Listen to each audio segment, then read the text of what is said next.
Et devant cette absence de relation profonde, on se pose la question assez naturelle, mais alors, qu'est-ce que la vie? Que faisons-nous sur cette belle terre? Vivons-nous juste pour avoir un peu de plaisir, des grandes souffrances, vivre seul et mourir seul? Est-ce cela? Nous arrivons sur cette terre, la souffrance règne depuis des milliers d'années. Nous arrivons, nous sommes à notre tour broyés par cette souffrance. À notre tour, nous la prolongeons. Nous la continuons dans notre relation aux autres. Nous devenons acteurs de la souffrance. Vient la vieillesse, parfois la maladie, et nous mourons.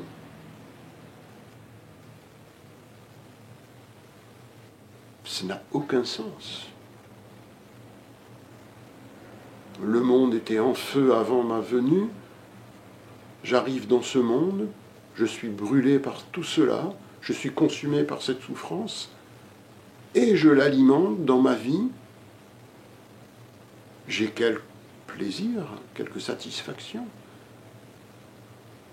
Mais le goût de la vie, le goût pur, je le perds très vite. Les enfants touchent ça et le perdent, plus ou moins vers l'adolescence. On perd cette joie simple de vivre. Et donc on perd cette joie, et perdant la joie, nous prenons le lot de consolation qu'on appelle le plaisir. Il n'y a rien contre le plaisir. Mais le plaisir n'est pas la joie. La joie, c'est une chose simple, tranquille, qui n'a rien à voir avec l'ambition et qui n'est pas recherchée. Le plaisir est recherché. Le plaisir est un enfant du désir. Mais nous ne condamnons pas. Nous perdons la joie et nous n'avons que le plaisir par la suite. Mais voyons bien qu'un plaisir peut ne pas avoir lieu. J'ai un grand plaisir, je ne sais pas, à faire des promenades chaque jour au bord du fleuve, à voir cette lumière, la végétation, les arbres. Et subitement, une maladie arrive et je ne peux plus me promener au bord de la rivière. Je ne peux plus me délecter de ce plaisir.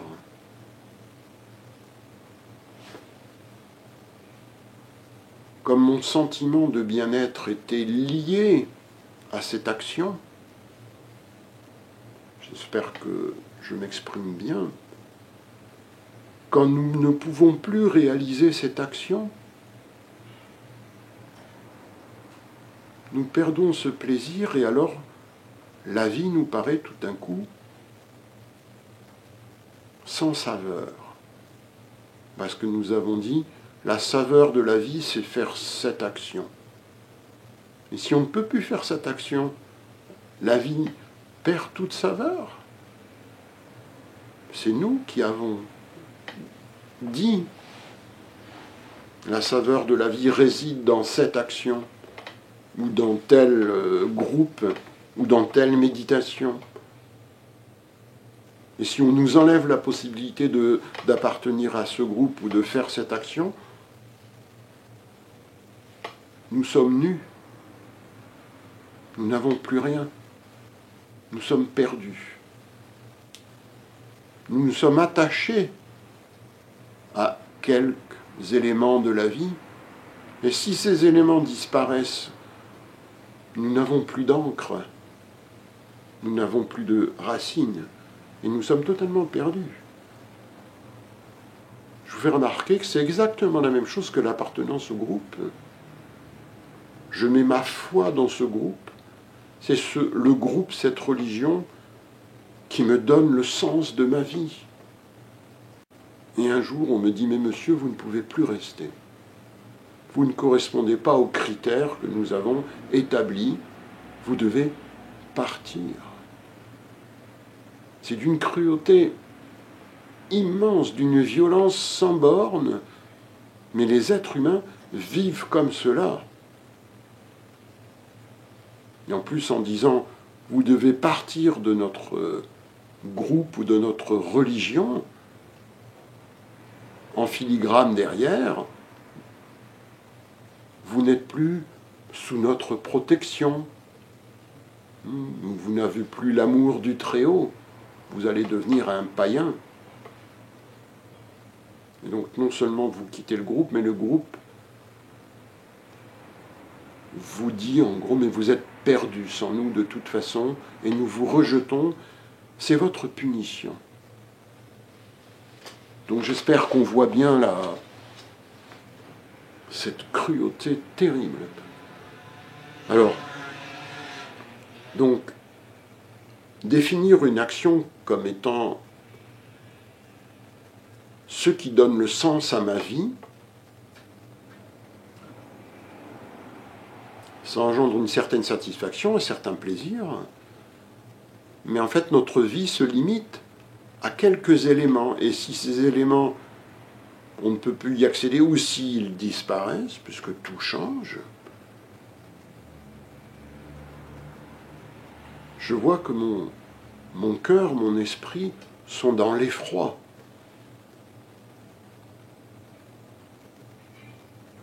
Et la souffrance que l'on avait masquée se dévoile à nouveau. Parce qu'elle était masquée, mais elle était toujours présente dans notre vie, dans notre cœur. Alors, que peut-on faire? Donc, on prend conscience que l'on ne s'en remet à personne, et on se méfie des actions ou des exercices dont on nous dit « faites du yoga », faites telle méditation, position du lotus 2 heures par jour, et vous verrez, tout ça, la souffrance va disparaître. C'est beaucoup trop simpliste, et c'est certainement une propagande totalement exagérée. Le yoga ou certaines observations du mental peuvent effectivement calmer le mouvement des pensées. Tout le monde est d'accord là-dessus. Mais dire, en calmant le mouvement des pensées, vous allez vous déconditionner et toucher le Très-Haut, découvrir votre essence divine, comme disent certains. C'est une blague. On peut être calme et être cruel. C'est pas parce qu'on est calme qu'on a banni la souffrance. Donc on se méfie de ces solutions trop simplistes.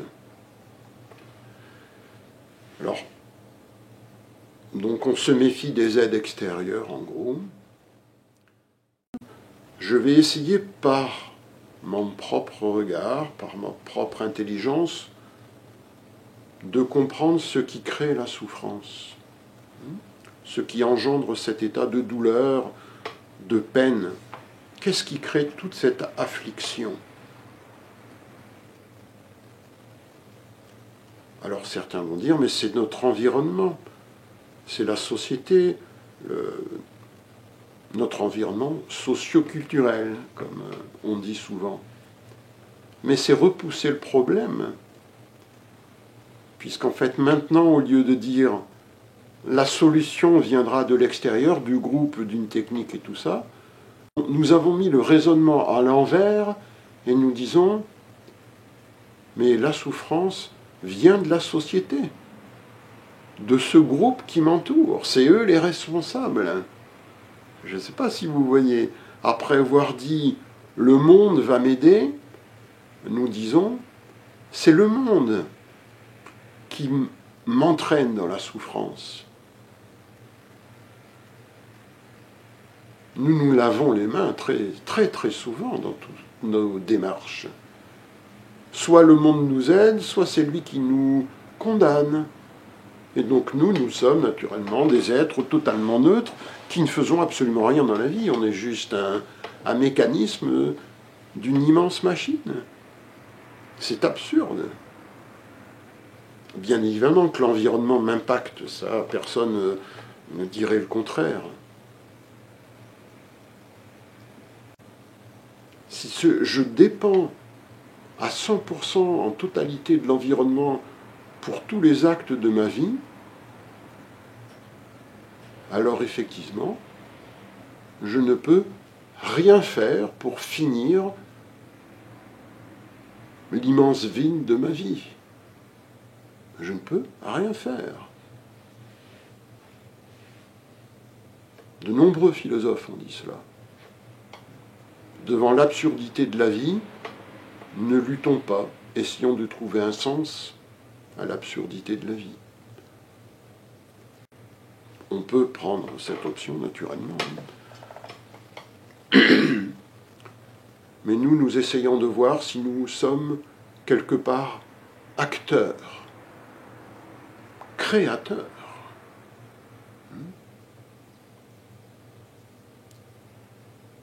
Alors, naturellement, nous vivons dans un environnement qui nous influence, qui nous conditionne dans une certaine mesure. Personne ne va dire le contraire. Notre environnement nous conditionne à réagir d'une certaine manière. C'est cela le conditionnement. Biologiquement, physiquement et mentalement.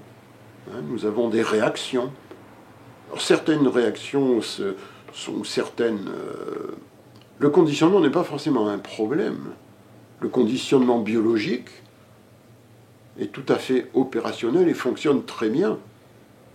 Je dis souvent l'appareil respiratoire ou l'appareil digestif est totalement adapté à notre environnement, au monde dans lequel on vit, et on n'a absolument pas à s'en préoccuper, sauf si on tombe gravement malade. Mais normalement, ces mécanismes, qui sont dus au conditionnement biologique, à l'adaptation, conditionnement étant une connotation négative, adaptation ayant une connotation positive. Mais c'est peut-être à peu près la même chose. Donc nous sommes adaptés à notre environnement. Vu que notre environnement se modifie très très peu, très lentement, nos ancêtres respiraient le même air que nous respirons. Nous avons un peu plus de pollution, mais les composés essentiels sont les mêmes, et notre appareil respiratoire est tout à fait adapté pour utiliser l'air, l'inspirer et l'expirer, et faire en sorte que notre corps l'utilise pour exister. De même pour les aliments et d'autres fonctions. Donc le conditionnement, c'est une adaptation à notre environnement, et cet environnement évoluant très peu, ce conditionnement reste efficace. Il y a une certaine fixité dans notre environnement. Il y a une répétition. On connaît la phrase. On ne se baigne jamais deux fois dans une même rivière, puisque l'eau coule, donc ce n'est pas la même eau, mais c'est toujours une rivière. Il y a toujours des rivières. Et la composition de l'eau chimique est la même. Donc, juste, je voulais dire que l'adaptation, le conditionnement biologique est efficace, parce que dans notre environnement, les choses ne se transforment pas du tout au tout régulièrement. Il y a une certaine continuité. Alors,